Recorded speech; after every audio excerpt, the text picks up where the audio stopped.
भडगाव येथील तहसील कार्यालयाच्या आवारात 15 ऑगस्ट रोजी स्वातंत्र्य दिनाचा उत्सव मोठ्या उत्साहात साजरा करण्यात आला आहे। या सोहळ्याच्या निमित्ताने भडगाव तहसीलदार शीतल सोलाटे यांच्या हस्ते ध्वजारोहण करण्यात आले। कार्यक्रमास आजी माजी नगराध्यक्ष, नगरसेवक, नगरसेविका, पंचायत समिती सदस्य, सरपंच, उपसरपंच, पत्रकार बंधू, माजी सैनिक व सेवानिवृत्त कर्मचारी, शांतता समिती सदस्य, ग्रामस्थ तसेच शालेय विद्यार्थी मोठ्या संख्येने उपस्थित होते। ध्वजारोहणानंतर राष्ट्रगीताचे गायन करण्यात आले। त्यानंतर देशभक्तीपर घोषणा देण्यात आल्या।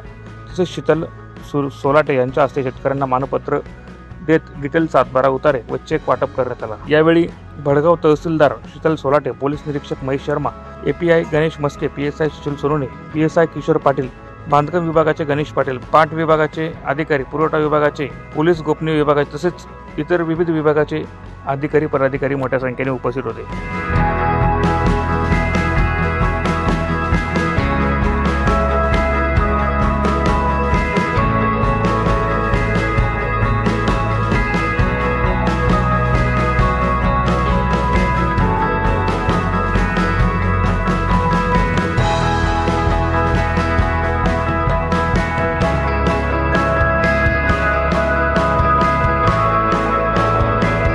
प्रतिनिधी शकील शेख, माझा महाराष्ट्र न्यूज, भडगाव।